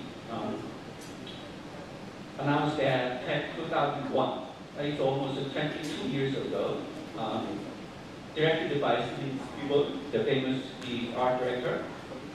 This little boy has been made of AI, but the boy has consciousness at that time, identity, self-identity. So the boy was like, wondered about if I am a human, if I'm a child, can I have, maybe have the parents' love? That's very interesting movie. But this philosopher is very well, a famous philosopher about consciousness, John Saul, and he might argues about consciousness, consciousness. Let me give you a short explain about consciousness. It's a levels of consciousness. So it has the first level, second level, third level, fourth level. The very basic level, the sentient for activity, that's only the low level of consciousness. And for that level, the one, one, small one, or the earth one, something like that, those animals can have a very low level of consciousness. How about the second one? Industrial awareness. Might be donkeys, might be horses, or dogs might have such a second level consciousness. But third level, conceptual intentionally, high-level apes or donkeys can have third level consciousness. Most of the humans have the fourth level consciousness. Okay, the symbolic, intentionally. That's the only barrier that the other animals do not overcome with the smartness of the humans. Maybe most of the monkeys cannot reach to the fourth level of consciousness, but most of them have fourth level of consciousness. How about, this is my question, how about the AI? AI does AI remain on first level, or second level, third level, fourth level? AI almost overcome the first level. No, it's very clear. That's the basic idea about, or all agree idea about consciousness among the scholars. So AI can have consciousness, AI can have subjective agency or something like that. Okay, that's not the key thing. How about the object-oriented ontology? This is a philosopher thing, so let me go on. The ontologically, the things can have subject like that. And there's no clear boundary between the humans and the animals, or even humans and the machines. And no clear distinction between the area of biology, chemistry. Now we say biochemistry, now we say biophysics. So before that, 10 years ago, in the natural science area, there's clear distinction between the chemistry and between the biology or something like that. But these days, there's no such big boundaries. They interchangeable work together or study together. That's the idea.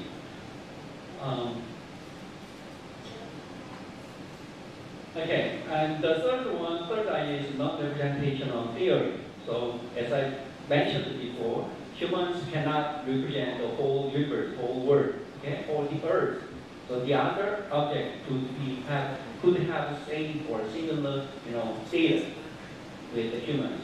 Okay, so this human-centric idea is the basic logic of the colonialism, or the selection of the animals, or genetically modified, objects, something like that. So now is a time we abandon the idea of human-centered ideology.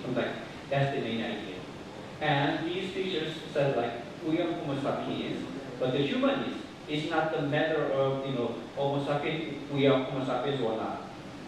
The Homo sapiens means the biological realm of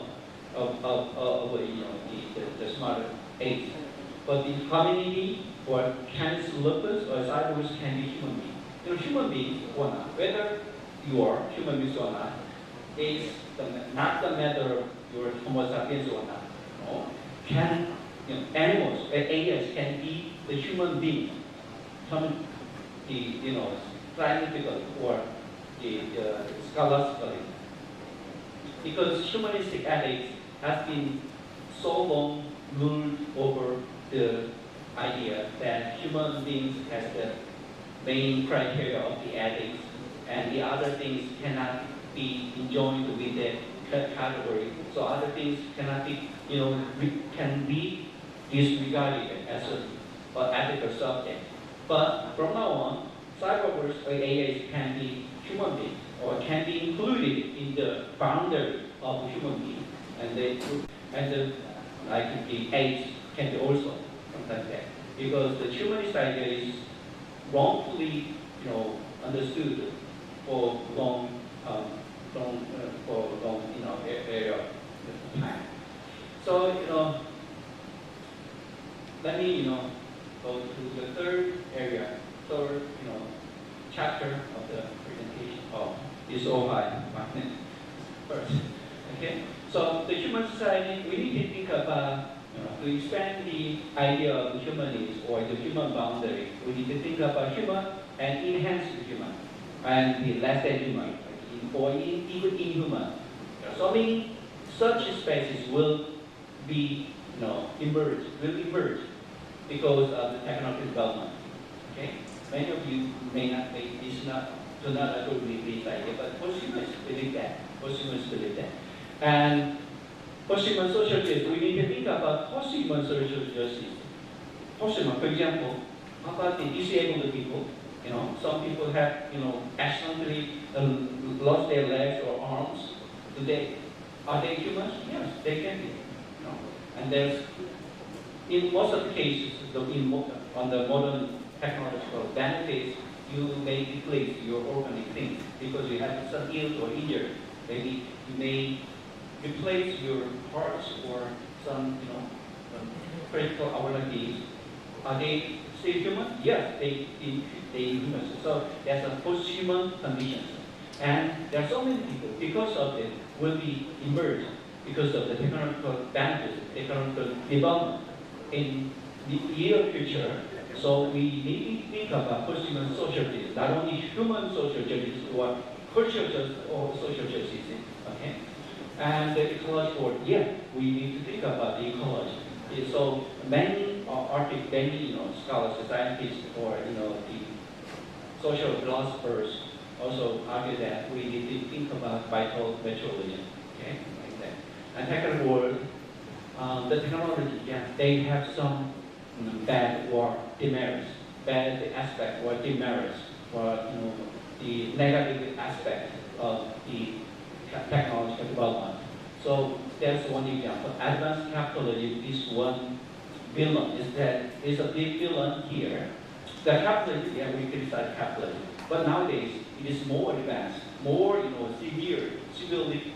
The idea is severely developed, and they have power, they have regime, and they're all over the world based on the technological development. So what does it have in our society? What phenomenon does it that lead in our society? Okay. Bioinformation capitalism is one example. You may develop the biologically enhanced people, okay, and like what's the example? The genome project, human genome project, is a biological recapture, biological, the adjustment, something like that, is a biological bioinformational capitalism. The capitalistic idea, they try to do such a development to just make money or expand the capitalistic regime. So it's critical. It can be precise. And this one is another example. Is autonomous vehicle like Tesla, the autonomous vehicle. So the philosophers, they have thought about the conceptual experiment like the trolley dilemma, and what if the Tesla over the autonomous as an autonomous vehicle, and the Tesla car ran into the crossroads, and there's only two ways. Which way that the Tesla made this direction? That's a dilemma situation. Maybe we need to think about maybe before the autonomous vehicle, maybe the answer could be, okay, you avoid the many people, you just run into the smaller one. That's the more ethical way or ethical decision. But from now on, the one who has responsibility in autonomous driving is not only the man behind the wheel, because it's an autonomous vehicle. There will be no driver. There are some passengers, but who is in charge of the accident? Maybe the algorithm developer or the owner of the car, or the big tech, who controls the network system. There are so many agencies, moral or ethical agencies between this situation. People that, okay, only the human who is the driver, who has some experience. You are the person take all the responsibility. But from now on, it is so complicated. So there are so many agencies, for this case. So this is the idea. So just let me let the idea. So to think about these things, post-humanism, and we need to think about advanced capitalism, we might criticize such a capitalistic behavior, capitalistic regime of the whole world with their own technology. There are there's some social scientists who agree with the critical posthumanism, who want to take the position with the critical posthumanism, which is different. They divided into three different kinds of capitalism: the classical capitalism, which is Marxism, Marxism, criticism, and targeted capitalism. Basically, targeted capitalism is the take your idea, take your effort, not only your labor, physical labor, take your idea, effort, only your information, knowledge, take those things in exploitation of those things. It's not the physical thing, it's the mental thing. Okay? Now on, advanced capitalism, it takes the target of the biology or the animals or the ecological systems, all those things, not only your physical labor, but also your mental idea, and over there, all the victims in the universe can be, exploited. So that's prism about the advanced capitalism. Okay? So the critical posthumanism is to need to think about: do we have to touch on the technology, or do we have to support the technology? It's a dilemmatic situation. That's on it. Okay, that's okay. In the ancient, the previous idea of, or dilemma or area of ethics, we only need to think about these things, okay, as a Homo sapiens, also as humans. Okay, we did the virtues, habits, or culture. This is a realm of rationality. This is a capacity which includes the AI cyborgs or lovers. So AI cyborgs will be around you from now on. And are they responsible in their own behavior or something? Yeah. Maybe behind them there's maybe technical, or behind them or the owner of the robots. Okay. Anyway, we need to include those agencies into the realm of ethics. Okay. So altogether, as a realm of criminality, so we think in the social theory, but all the we consider all those three parts of ethical areas, then it needs to think about posthuman ethics. Okay, that's the main idea. Thank you for your attention. And bye. Okay.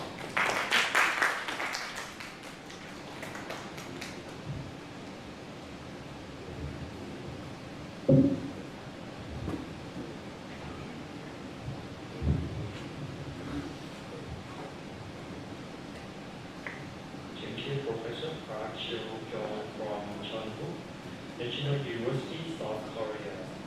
And the last section's Q&A discussions is why Assistant Professor Attapon Anandawarasgun from Chulalongkorn University to ask a question and share the idea on the topic AI ethics in the era of posthumanism. Thank you very much. Thank you very much, Professor Park, for your very comprehensive and inspiring presentation. It's my very first time to to think about the AI ethics. It reminds me about one case series that I just saw the day before yesterday. The movie is very popular. Even now, we dehumanize many people as a monster. Like the black one, the ethnic group. How can we prepare our new generation to cope with the situation with big AI? It's very inspiring. I think it's very big question for me because the school, social studies school now, and we prepare our students to be citizens. And now, two citizens is not only a national citizen, it's global citizen, and next is a digital citizen. And if we have to live with the AI, how can we see AI as a being like us? It's not only human being. And I'm not sure that in case of Korea, do you think, based on your experiences, something like this topic teach in the class already? Because in Thailand, it's very new for us to talk about the philosophy in the classroom, especially with the social studies. Planning talk in Thailand, no philosophy class in the school. We have the ethics based on the Buddhism. But that you present today is very advanced. You talk about the humanistic thing and post-humanistic ethics. And I'm not sure about the case of Korea. If you have a class or the curriculum or the philosophy in the primary school or secondary school, and how can you integrate the new topic like AI in the school? If you have some idea, please elaborate for us.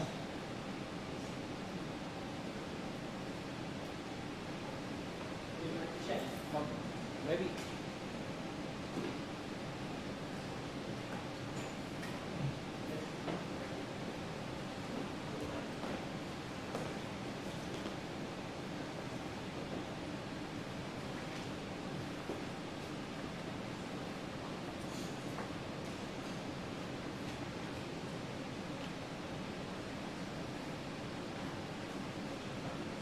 Maybe your question, Michelle? Would you please elaborate more on the philosophy class in the Korean school and how can you get that new topic like AI in the classroom? That's a fundamental question. Maybe, to be honest, these days, nobody actually wants to study the philosophy at all. The area is also, even if to understand the possibility of AI and its merits or demerits of AI in the future, and how the AI development affect the human society, we need to think about the philosophical understanding the material shift of the modern era. How the effects of material shift can have a spiritual or the old one, and not so much studies has been done recently, and only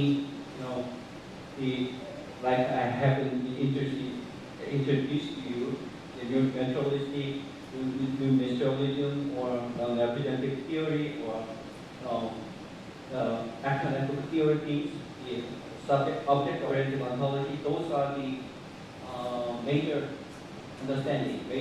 theories of understanding the AI and the new trend of philosophical studies. So maybe in schools,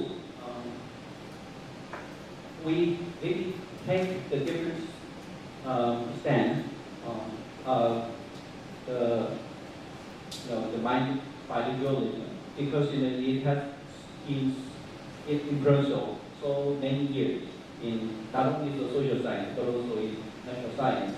And the dualistic thinking should be now is not the time to be kept, okay? And the materialism or the monolithic thinking should be invited to the school curriculum or anything, but through the way of three different types of small theories. like that. Is that answer to your question? I learned some about the philosophy class from British education that provide like a philosophical inquiries or something. They say community of philosophical inquiry. We can get many topics in that kind of class. And do you have any class in Korean education like that? Moral education? Maybe in college level, yeah, the professor do many adventures, teaching for students, not in the secondary, first primary or secondary school level, or the Korean society has been purely ruled by the content testing curriculum, so there's not so much idea or the opportunity to teach those things to the students. But in college level, yes, I'm trying to introduce those ideas to the college students. Yeah. Very impressed by your passion to study about the ethics. And to me, it's very advanced to our experiences because in Thailand, only some progressive school, like in July, try to open a new course on the philosophy that touch upon the value of living, the purpose of living. I will share your idea to my students. It's very interesting if we can discuss in the very advanced and very new topic like AI. It may be good to students because study is not only subject that prepare students for the future, right? But we have to prepare them for 1 hour a day. And AI is not the future, it's now. And I think for our young generation, they're living with AI not by choice. Very, very interesting how can we develop the idea about it, especially for the social studies class. I'm not sure that the question or comment on our friend from Korea and Japan. We'd like to discuss with the class with your child.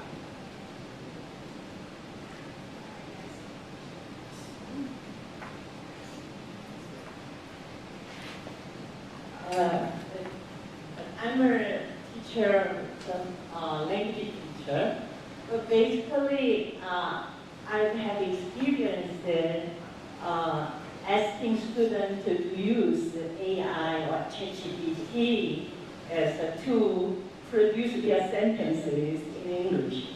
Then I just gave them a task to write something. Of course, they can use ChatGPT, but later at the last moment, they have to decide if the writing they really wanted to say.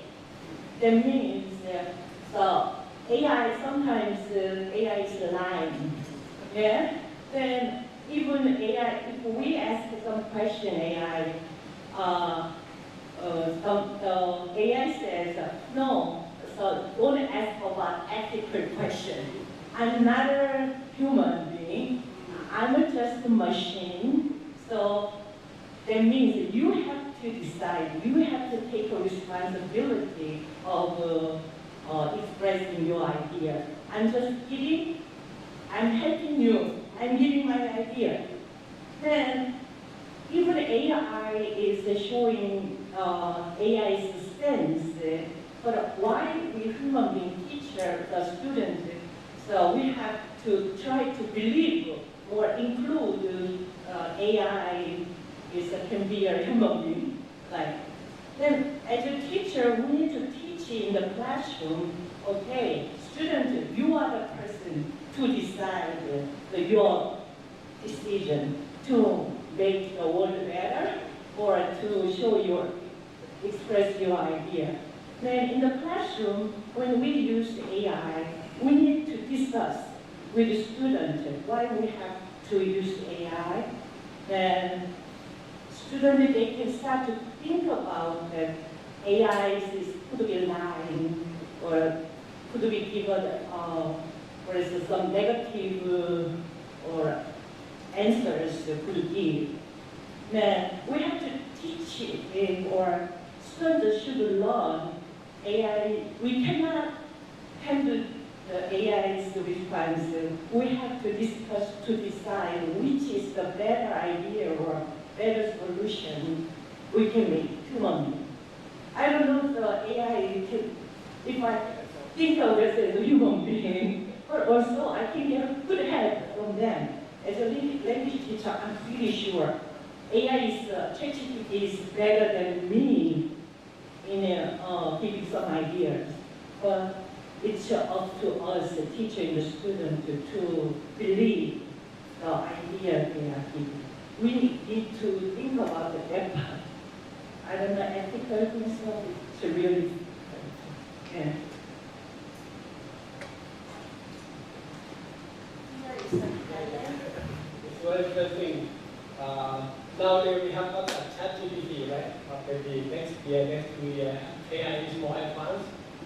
As a professor part of course, maybe one day they have a video to make a decision by themselves. Right? And how can we respect them as a being like us? It's not only the human being, but us being, and we have to coexist in the new world. It's very interesting. Thank you very much. Thank you for your discussion.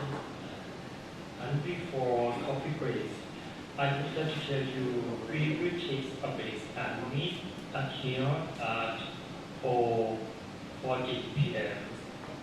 And now I would like to say thank you very much to all of you for joining the international conference today. Thank you. สวัสดีครับ